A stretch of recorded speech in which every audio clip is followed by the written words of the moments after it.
Cześć. Kłódka, którą przygotowałem na dzisiaj, konstrukcja, którą przygotowałem na dzisiaj, jest to konstrukcja szwedzkiej firmy Anhor-Lass.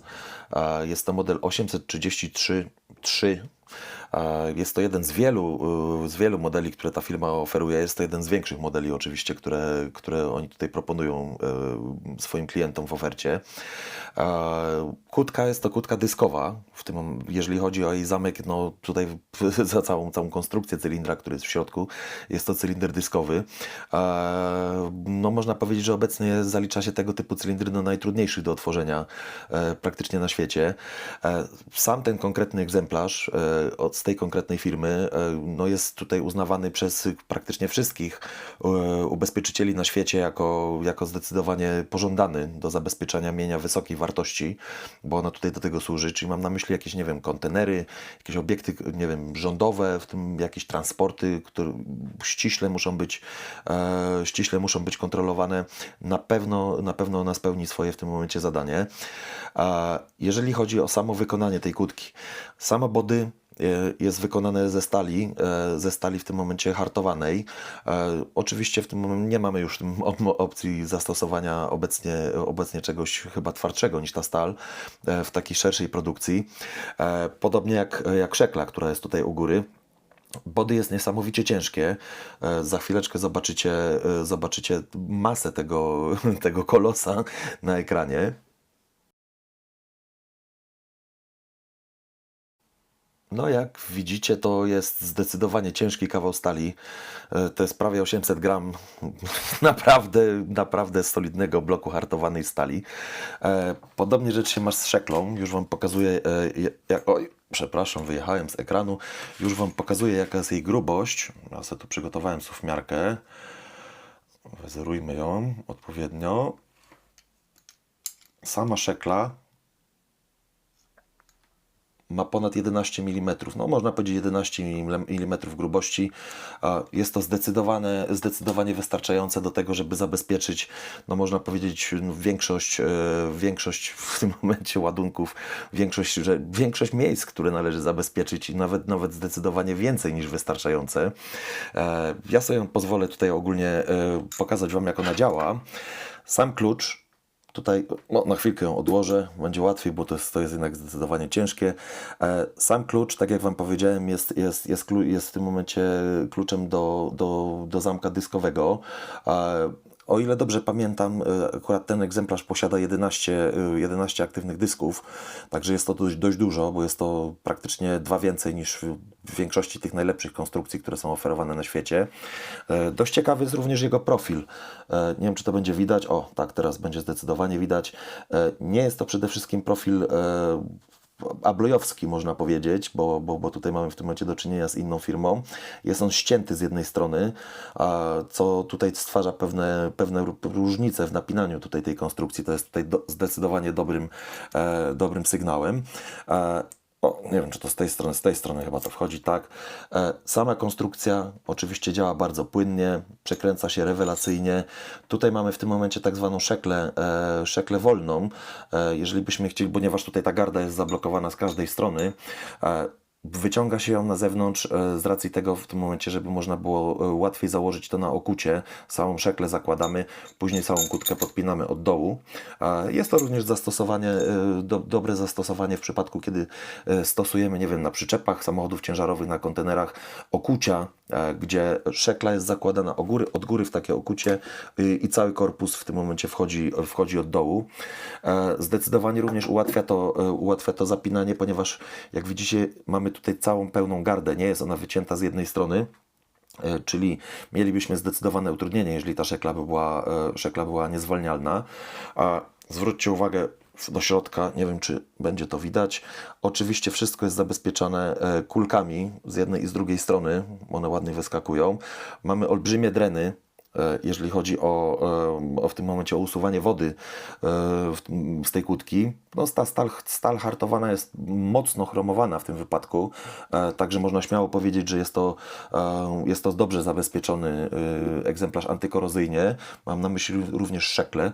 Jak najbardziej się to wszystko w tym momencie ładnie tutaj spina, jeżeli chodzi o tą kłódkę. Tylko czy ja to dobrze wsadziłem? Tak, chyba dobrze. O, Co jest? A, odwrotnie chyba trzeba wsadzić tą szeklę. Tak, o, zdecydowanie, bo ona działa tylko w jedną stronę. A kluczyk sobie odłożę, bo on nam nie będzie potrzebny, a nasz tutaj pacjent wyląduje w uchwycie, w którym będzie zdecydowanie łatwiej operować nim za chwilkę. O, tak jak widzicie, no krótka jest olbrzymia. Mamy tutaj dodatkowo rozetkę w tym antywierceniową i służącą do tego, że jakby zabezpiecza nam ona całość konstrukcji przed usunięciem dysków, czy wyrwaniem tych dysków z rdzenia. No ona ma zdecydowanie gdzieś około 1,5 cm tutaj na głębokość, także to jest no, kawał solidnej stali. Z boku jest blokowany, to Wam pokażę później przy guttingu śrubą, która służy do tego, żeby zablokować tą rozetę i żeby nie można jej było usunąć w absolutnie łatwy sposób. Tutaj jakiekolwiek wiercenie, jakiekolwiek cięcie to absolutnie nie wchodzi w grę. No zresztą jak przy wszystkich tego typu kłódkach, jeżeli chodzi o tą firmę. O, nie przedłużając, przejdźmy sobie do narzędzi, którymi się będziemy posiłkować. Przed Wami macie pik od firmy RWB Custom Picks, ale jak byśmy to powiedzieli z angielskiego RWB Custom Picks. Jest to pik robiony na zamówienie, specjalnie do tego typu konstrukcji. Jak będę właśnie się tym narzędziem dzisiaj posiłkował, otwierając tą konstrukcję, ale do czego musimy doprowadzić wcześniej, to musimy obrócić wszystkie dyski, które się w środku znajdują. Do tego celu wykorzystamy te dwa przycięte napinacze górne, które sobie wykonałem chałupniczo. Nie jest to jakieś oryginalne narzędzie. Zresztą tutaj ono nie wymaga w tym momencie, nie wymaga do użycia ta kłódka w tym jakichkolwiek tam specjalistycznych narzędzi, bym powiedział. Chodzi po prostu o obrócenie całego stosu tych dysków. Ja sobie to narzędzie umieszczę w środku. Tylko muszę sobie tą końcówkę dokładnie liniowo ustawić, ponieważ ona nie jest równą końcówką. Dobra. Sprawia wrażenie dobrze ustawione i teraz, ponieważ dwa pierwsze dyski służą do napięcia, sprawdzam nasz dysk numer 3. On sprawia wrażenie również ustawionego. Jeszcze raz go skontroluję, czy aby na pewno. Dobra. Dysk numer 4 w tym wypadku. O, zdecydowanie chyba chciałby coś powiedzieć, ale w tym wypadku może być luźny. Jeszcze raz sprawdzę naszą trójeczkę. Dobra. Ona sprawia wrażenie ustawionej. I więc idziemy dalej. Czwóreczka.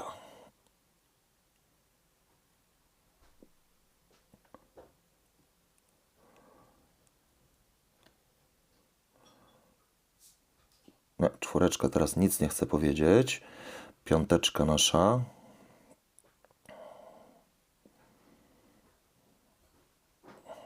Też nie. Szósteczka.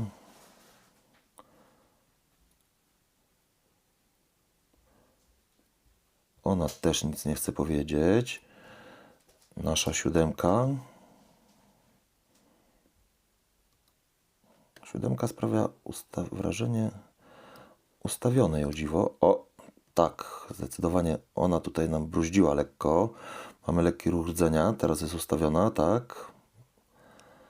Zwrócę do początku jeszcze. Zobaczmy, jak to się będzie miała sytuacja jeszcze raz. Trójeczka jest ustawiona, tak. Czwóreczka nasza teraz. Jak ona się tu zachowa? O, czwóreczka zdecydowanie chce teraz coś powiedzieć. Sprawdźmy ją. O, ładne kliknięcie, ładny ruch rdzenia. Teraz sprawia wrażenie ustawionej. Nasza piąteczka. Piąteczka teraz bańduje. Też by chciała coś powiedzieć. Zdecydowanie ładnie kliknęła. Też sprawia wrażenie ustawionej. Jeszcze raz ją skontroluję, czy aby na pewno. Tak. Sprawdźmy naszą szósteczkę, tylko sobie przytrzymam to narzędzie drugą ręką. Lepiej.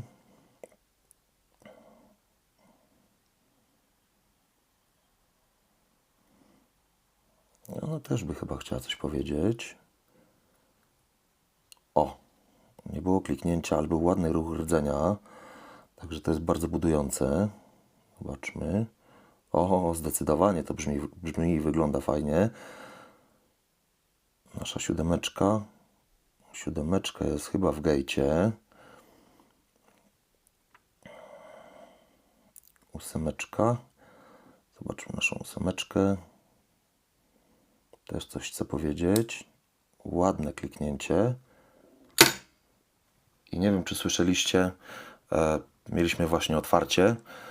Już postaram się wycofać narzędzie tylko. To uderzenie to było uderzenie szekli, która wypada po prostu na dół.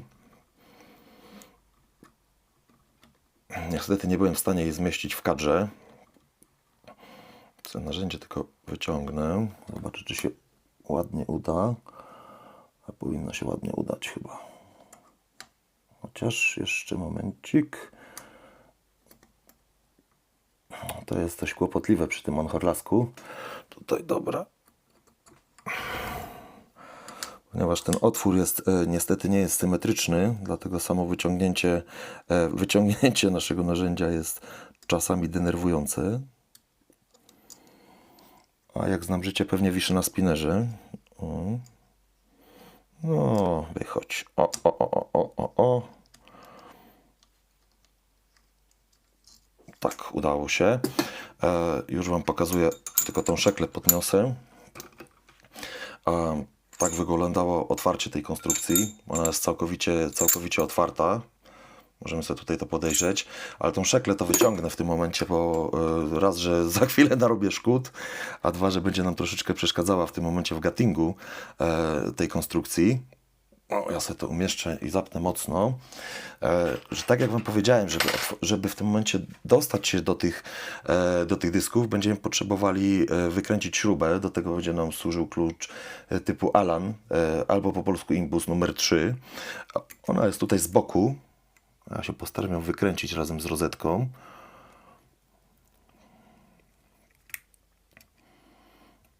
Powinno to nam wyskoczyć teraz ładnie. Dobra. Staram się podważyć tą rozetę, nie wiem, czy ona wyjdzie. O, jest luks. Zwróćcie uwagę, o jakim my mówimy w tym momencie kawałku naprawdę stali, który służy w tym momencie do blokowania naszego wiertła, jakbyśmy chcieli tutaj wiercić w tej konstrukcji. No ja sobie oczywiście pozwolę wyciągać te dyski po kolei, żeby Wam pokazać, jak to wygląda. Pierwszy jest spinner antywierceniowy, który jest dodatkowym zabezpieczeniem, w tym wypadku służącym po prostu jakby utrudnieniu dostępu do środka. Złapię pierwszy dysk. O, pierwszy dysk wygląda w ten sposób. Akurat on nie ma tutaj w tym momencie żadnych false gate'ów, także tutaj można powiedzieć, że jest akurat ok. Jeżeli chodzi o pikowanie tego dysku. Tu jest oczywiście spacerek, także tutaj to nie będziemy tego omawiać, spacerków. Są po prostu podkładki. Dysk numer 2. Dysk numer 2 jest również bez false gate'ów, akurat w tym konkretnym przypadku. Staram się złapać ten spacerek, to one wychodzą, tak bym powiedział, dość topornie. Muszę chyba pensetę zmienić na ostrzejszą. Wychodzi na to, ale to nic. To jest nasz spacerek. Sobie go wyciągniemy. Dysk numer 3. Dysk numer 3, oj, ze spacerem jeszcze wyszedł. Dysk numer 3 posiada już 2 false gate'y. Jeżeli chodzi o, tu widzicie te drobniejsze nacięcia z boku. Zresztą zobaczycie to później na zbliżeniu. To są tak zwane false gate'y. Tutaj jest nasz spacerek, tu nie ma żadnych udziwnień.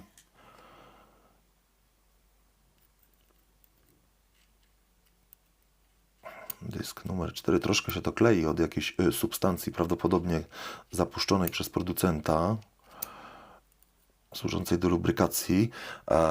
Tu mamy nasz dysk numer 4.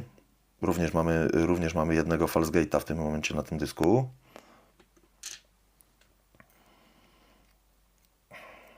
One są ze sobą niestety posklejane przy użyciu jakiegoś lubrykanta. No, ja wyszedł nasz spacerek akurat z dyskiem numer 5, o to już Wam pokażę. Dysk numer 5, również mamy na nim dwa falsegate'y.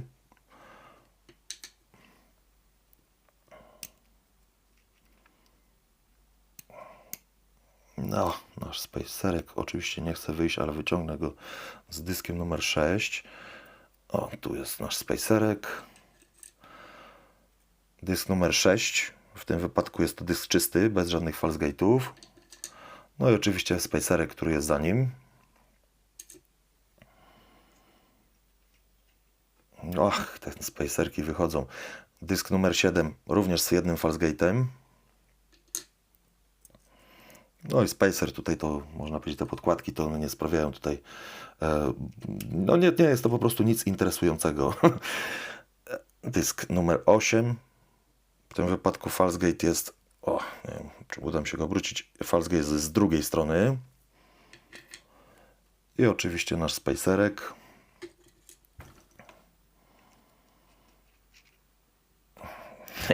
Kolejny dysk wyszedł ze spacerkiem. Dysk numer 9. Jeden falsegate, jeden truegate. I oczywiście spacerek.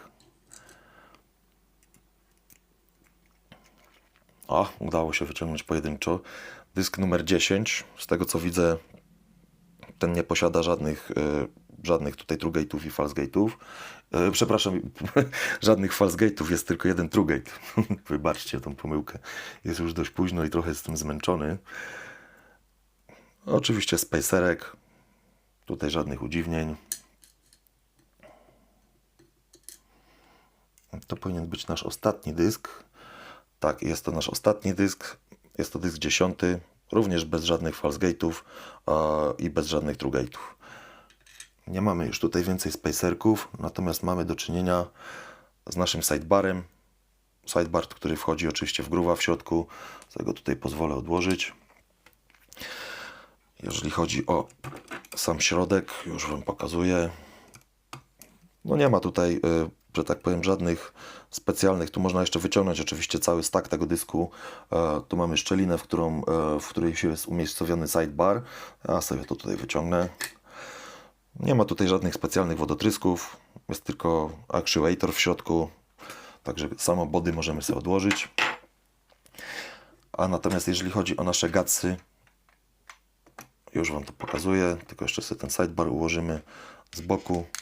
Oj, spadło troszeczkę. Było na bok. Nasze gatsy z Anhorlasa 833.3 wyglądają w ten sposób. Oczywiście za chwileczkę zobaczycie wszystko na dokładnej fotografii, na zbliżeniu. Jeżeli oczywiście uważacie, że ten film się Wam podobał, jeżeli uważacie, że warto oglądać tego typu produkcje i coś one wnoszą do Waszego życia, oczywiście subskrybujcie, oczywiście dajcie łapkę w górę. No i tak jak mówię, ode mnie to już dzisiaj wszystko, więc trzymajcie się.